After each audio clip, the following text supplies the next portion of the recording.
कहानी दहेज कभी खुशियों की गारंटी नहीं दे सकता। एक सुंदर सी कन्या अनामिका कॉलेज में अपना ग्रेजुएशन पूरा करती है। तभी उसकी मुलाकात एक लड़के राहुल से होती है। राहुल बहुत ही स्मार्ट और माता पिता का आज्ञाकारी बेटा है। दोनों एक दूसरे को पसंद करने लगते हैं। दोनों का ग्रेजुएशन पूरा होता है। राहुल अपने शहर में जॉब करने लगता है और लड़की भी एक अच्छी सी जॉब कर रही थी।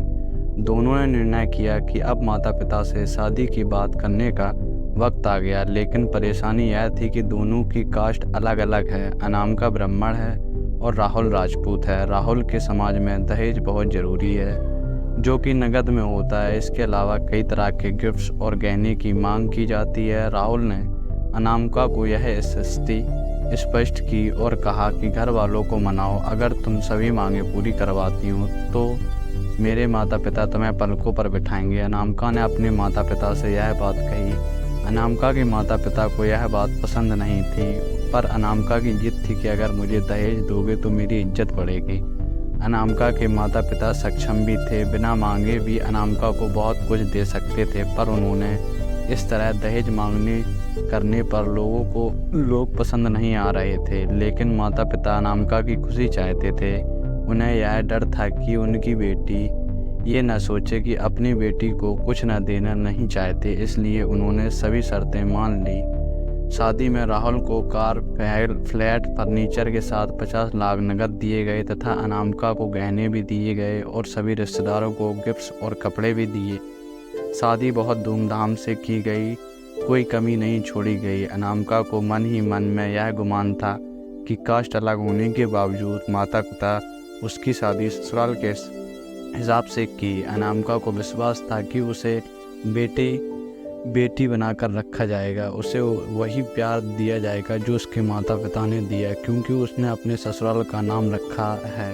अनामिका ने अपने घर से ससुराल विदा ली। ब्राह्मण कन्या राजपूत के घर में बहू बनी। ससुराल में बहुत ज़्यादा पर्दा प्रथा थी। बहू को मनचाहा खाना तक की स्वतंत्रता नहीं थी। किसी भी वो क्यों न हो, घर की बहू सबके खाने के बाद ही खाना खाएगी। यहाँ तक कि उसके पुरुषों के सामने बैठने की इजाज़त नहीं थी। अनामिका ने इस बात पर ऐतराज़ दिखाया, पर उसकी किसी ने ना सुनी। राहुल ने भी यह बोल दिया, कर फेर दिया, यह तो परंपरा है। अनामिका को जो गुमान था वो धरा का धरा रह गया।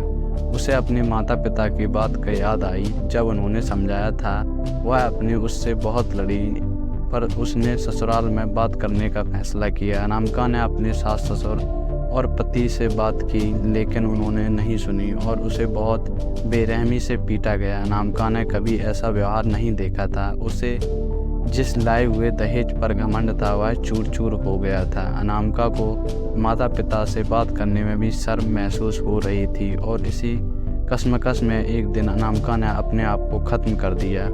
माता पिता को जब यह पता चला तो उन्हें अपनी गलती का एहसास हुआ कि वक्त रहते समझता होता तो बेटी साथ होती। जो लोग दहेज पर बेटे की शादी करते हैं उनकी सोच हर तरह से छोटी होती है। जो बेटे को नीलाम कर सकते हैं वो किसी और की बेटी को कैसे अपनी बेटी बना सकते हैं। दहेज कभी खुशियों की चाबी नहीं बन सकता, यह बात सभी को समझनी होगी। इस दहेज प्रथा की कहानी में आपने पढ़ा होगा कि माता पिता ही नहीं की सोच कि दहेज को सपोर्ट कर सकते थे। कई बार लड़कियों को दहेज का गुमान होता है, पर जो लोग लोभी होते हैं कभी कभी अच्छे नहीं हो सकते। यह बात सबको समझने की ज़रूरत है। कहानियाँ जीवन में बहुत मायने रखती हैं। कई बार बड़ी से बड़ी डिग्री भी ज्ञान नहीं देती और एक छोटी सी कहानी जीवन बदल देती है। शिक्षा प्रतिपद कहानी को आधार बनाकर अपने बच्चों को जीवन का सच्चा ज्ञान दें।